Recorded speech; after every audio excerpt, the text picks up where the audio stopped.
Graça e paz, família, sejam bem-vindos ao canal Voz das Nações. E nós estamos de volta com mais um tema importante para o nosso crescimento no sentido de conhecimento. Queridos, já somos sabedores que o sistema religioso diz que o mundo vai explodir, vai acabar, essa terra vai acabar. E a lua, vai acontecer coisas na lua, vai acontecer coisas no sol, vai acontecer coisas nas estrelas, e vai acontecer terrores e terrores e terrores nesse aspecto. Porém, meu querido, hoje nós estaremos trazendo luz a um versículo que, infelizmente, eles usam para enganar as pessoas. Vamos para Marcos capítulo 13, versículo 24, que diz o seguinte: Ora, naqueles dias, depois daquela aflição, o sol se escurecerá, a lua não dará a sua luz. Versículo 25. E as estrelas cairão do céu, e as forças que estão no céu serão abaladas. Olha este linguajar. E eles pegam e dizem que essas situações ainda vai acontecer quando Jesus voltar. E cuidado, para você se escapar dessas coisas, você precisa ir para a igreja deles, pagar dízimo, comer pão e suco, obedecê-los de acordo com o regime deles, para você escapar. Ao contrário, você não escapa. Tem que fazer tudo isso e ser dizimista para não passar por isso, segundo eles. Agora, primeira coisa, quando eu vejo um linguajar desse na Bíblia, eu preciso respeitar o texto e também o contexto. Uma das coisas que eu preciso respeitar é isso aqui, olha, para você ver. Vamos para a hermenêutica. Marcos é o mesmo, capítulo 13, agora vamos para o 30. Jesus continua a narração e fala assim, ele está narrando, né?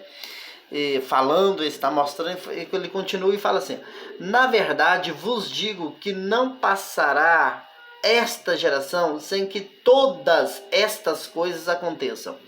Então, meu querido, Jesus está afirmando que não passaria aquela geração, não passará esta, a geração que ele estava presente com os discípulos. Vamos colocar uma geração de 100 anos, vamos colocar 100 anos aí, para ninguém ficar com dúvida. Ou seja, uma geração não é mais que 100 anos. Ou seja, aconteceria no primeiro século. Aconteceria no tempo dos discípulos, meu querido. Não passará essa geração sem que todas essas coisas aconteçam. Seja qual for a sua interpretação dos versículos 24 e 25 que foi lido, tem que ser respeitado isso aqui, ó. Aconteceria naquela geração. Agora, eu preciso entender, meu irmão, quando nós conhecemos a graça, nós agora somos sabedores que em Gênesis, capítulo 1 e o versículo 16, quando Deus estava criando, né, os céus e a terra, ele diz assim: e fez Deus os dois grandes luminares, o luminar maior para governar o dia e o luminar menor para governar a noite, e fez as estrelas.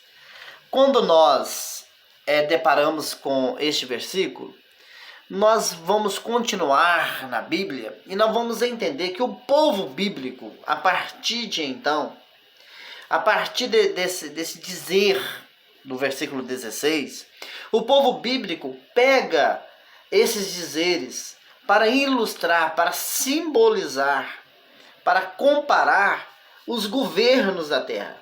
Lua, sol, no sentido de governo, já que Deus fez o sol para governar o dia e a lua para governar, olha as palavras, governar a noite, e também fez as estrelas, eles pegaram como símbolos para simbolizar os governos da terra. Então, quando a Bíblia vai dizer que vai ser abalado o sol, a lua e as estrelas, meu amado, está falando dos governos. Os governos foram abalados, sacudidos e perderam seus brilhos no primeiro século. Assim aconteceu com aqueles governos anti-Deus. Prova disso, se você lembrar de Gênesis, capítulo 37, o versículo 9. Vai dizer assim: E teve José outro sonho, e o contou a seus irmãos, e disse: Eis que tive ainda outro sonho, eis que o sol e a lua e 11 estrelas se inclinavam a mim. Agora a pergunta que eu faço para você: sol, lua, estrela inclina a uma pessoa? A revelação começa aí, né? E contando o seu pai e os seus irmãos, repreendeu seu pai e disse-lhe: Que sonho é este que tiveste? Porventura viremos eu, a tua mãe e teus irmãos a inclinar-nos perante a ti em terra? Olha só. Você observa que o pai de José não teve dificuldade para entender quando o sonho falava de sol, luas e estrelas? Não teve. Porque o povo bíblico, eles usavam como linguagem essas figuras, meu irmão. Eles falavam através de figuras. E eles entenderam que sol, lua representava pai e mãe e estrelas os irmãos. Ou seja, aquilo que governava a vida de José iriam inclinar a ele. Aqui está a prova. E se você não quiser respeitar isso, você não vai estar respeitando uma linguagem bíblica. E está sendo desleal. Você não está tendo respeito à linguagem bíblica concernente a essa situação. Por quê? Porque, meu irmão, se você não respeitar isso, em Marcos 13, 24, 25 foi lido, toda a Bíblia para você não tem valor, porque é assim que a Bíblia trabalha. Vou te mostrar mais, para nós não demorarmos muito, mas você vai perceber que em toda a Bíblia trabalha este linguajar. Vamos para então Isaías, capítulo 13, o versículo 10. Vamos para o versículo 10. Diz assim: Porque as estrelas dos céus e as suas constelações não darão a sua luz. O sol se escurecerá ao nascer, e a lua não resplandecerá com a sua luz. Isaías 13, versículo 10. Agora o versículo 13. Por isso farei estremecer os céus, e a terra se moverá do seu lugar, por causa do furor do Senhor dos Exércitos e por causa do dia da sua ardente ira. Percebe que Deus está falando que iria fazer isso? Agora você lê o contexto, leu a partir do versículo 1, e veja com quem e onde, em que lugar e quando Deus fez isso. Isso aconteceu antes de Cristo. Agora, existe na história algum lugar que estrela, sol e etc., a terra, aconteceu isso com eles? Não. Mas aconteceu com os governos. Eu não vou ler o contexto porque eu vou deixar para você. Leia a partir do versículo 1 para você ver. Agora, o mesmo Isaías, vamos para você ver. O mesmo Isaías, o versículo 34, o versículo 4, diz o seguinte: E todo o exército dos céus se dissolverá, e os céus se enrolarão como um livro, e todo o seu exército cairá, como cai a folha da vide, como cai o figo da figueira. E aí, meu querido? Isso também aconteceu antes de Cristo. Qualquer um vai comprovar isso aí. Se você lê o contexto, aí você... É só ler o contexto, gente. Pelo amor de Deus. Aí você vai começar a ler o contexto. Chegai as nações para ouvir a voz, escutar e ouça a terra, a sua plenitude, o mundo e tudo quanto produz. Olha essa linguagem. Para a indignação do Senhor está sobre todas as nações, e o seu furor sobre todo o exército delas, e as destruirei totalmente. Entregou-se à matança. Olha, você vai lendo. E os seus montes serão arremessados, e dos seus cadáveres subirá o seu mau cheiro, e os montes se derreterá com o seu sangue. Aí você pega o versículo 4 que eu li.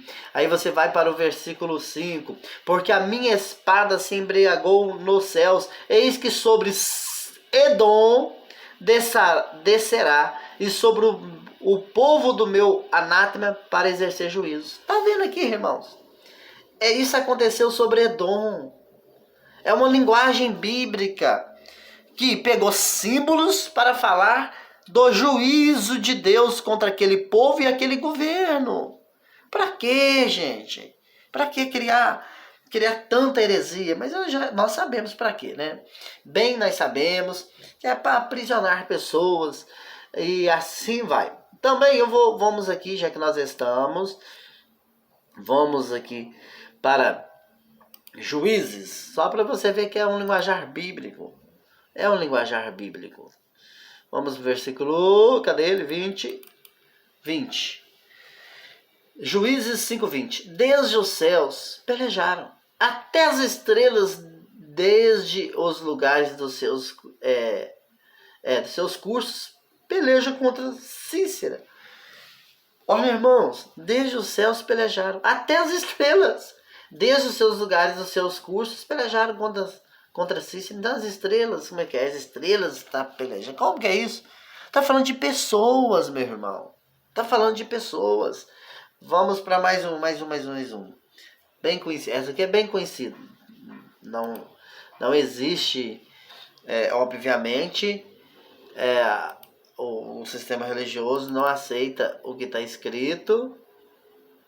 Olha para você ver. E viu-se um grande sinal no céu. Uma mulher vestida de sol. Começa aí. Uma mulher vestida de sol. Tem possibilidade disso de um sentido literal? Tendo a lua debaixo dos seus pés. Aí a mulher foi lá para a lua agora. E uma coroa de 12 estrelas sobre a sua cabeça. Meu irmão, está falando aqui de poder, de governo e de pessoas. Para quê? Não tem necessidade de criar tantas coisas. Para que fazer isso? Né? Mas nós já sabemos para quê. Mas a gente fica triste. Porque somos sabedores que o sistema é mau. O sistema religioso é muito mau. Se você quiser continuar lendo Apocalipse capítulo 1, você vai ver, meu querido. Por exemplo, vou pegar o versículo 16, capítulo 1, versículo 16, só para te mostrar. Olha o que está escrito aqui, ó. E ele, Jesus, tá? E ele tinha na sua destra 7 estrelas. E da sua boca saiu uma espada aguda de 2 fios. E o seu rosto era como o sol, quando na sua força resplandece. Aí você continua lendo. E eu, quando vi, caí de seus pés como morto. E ele pôs sobre mim a sua destra, dizendo: não temos, eu sou o primeiro e o último. Versículo 18. Ei que fui morto, e o que vivo e fui morto, mas eis que estou vivo para todo sempre. Amém. E tem a chave da morte e do inferno. Olha o versículo. Escreve as coisas que tem visto, e as que são, e as que depois dessas vão de acontecer. Escreve tudo, João. Muito bem. O mistério das 7 estrelas que viste na minha destra, e dos 7 castiçais de ouro, e as 7 estrelas são os anjos das 7 igrejas. E os 7 castiçais que viste são as 7 igrejas. Para que isso, irmão? Tá vendo aqui que e as 7 estrelas são os anjos, ou seja, os pastores daquele lugar, meu irmão. Então não tem necessidade da gente criar problema com uma coisa que não tá tão clara na Bíblia. E ele tinha na sua destra, destra 7 estrelas. Então pronto. Então, para terminar, eu queria deixar claro para você que não existe possibilidade, meu irmão, de sol, lua, estrelas cair aqui na terra e que acontece isso tudo, porque não é bíblico. Não é bíblico. Isso é coisa do sistema religioso. Vou deixar aqui para você ver que a própria Bíblia, quando vai falar no sentido literal de estrelas, de sol, dessas coisas da terra, olha para você ver, o Salmo 72, o verso 5, diz assim: temer-te-ão enquanto durar o sol e a lua, de geração em geração. Ou seja, temer-te-ão enquanto durarem o sol e a lua. de geração em geração. Pronto, meu irmão. Pronto. Para quê? Precisa falar alguma coisa aqui? Então, se a lua o sol, a lua vão deixar de existir, como o sistema religioso falam, então nós vamos deixar de temer a Deus? Porque temer-te-ão enquanto durar. Enquanto durarem o sol e a lua. Se eles deixam de durar, não precisa temer. É brincadeira, né? Aí se você ler agora o versículo 17, vamos ver se a gente vai para o versículo 17 rapidinho. Opa, já até passou. Versículo 17. O seu nome permanecerá eternamente. O seu nome se irá propagando de pais a filhos enquanto o sol durar. E os homens serão abençoados nele. Todas as nações lhe chamarão bem-aventurado. Ou seja, enquanto o sol durar. Então, um dia nós não iremos mais propagar o nome do nosso Deus. Quem o nosso Deus é? Não, Deus sempre, de geração em geração, nós vamos ver que Deus, Ele será anunciado, iremos falar dele, porque Ele é maravilhoso, meu irmão. Ele é maravilhoso. Olha o Salmo 78, verso 69. Ó, verso 69, tem muitos versos aqui para nós, né? É bom demais. Olha só para você ver. E edificou o seu santuário como altos palácios, como a terra que fundou para sempre. Pronto, a terra foi fundada para sempre, meu irmão. Para quê? Será que precisa ler de novo isso aqui, ó? Será que se faz necessário todos os dias ler isso aqui para o sistema religioso? Eu acho até que faz, né? Infelizmente, eu acho que até que faz necessário, sim, infelizmente. Uma geração vai e outra geração vem, mas a terra para sempre permanece. Pronto. Então você que está com medo aí de tudo aquilo que os líderes religiosos falam, queridos, isso já aconteceu. E aconteceu no primeiro século, onde tudo foi sacudido, abalado, perdeu-se a luz, as estrelas caíram e tudo já aconteceu. Ou seja, foi governos, foi poderes, foi pessoas, foi Jerusalém, foi Israel, foi Roma, foi aquelas nações, foi tudo aquilo que aconteceu do ano 66 ao ano 70. Viva feliz, porque esta escatologia ensinada pelas ditas igrejas entre aspas, é mentira. Vou ficando por aqui, está aqui o meu abraço e até o próximo vídeo. Fui.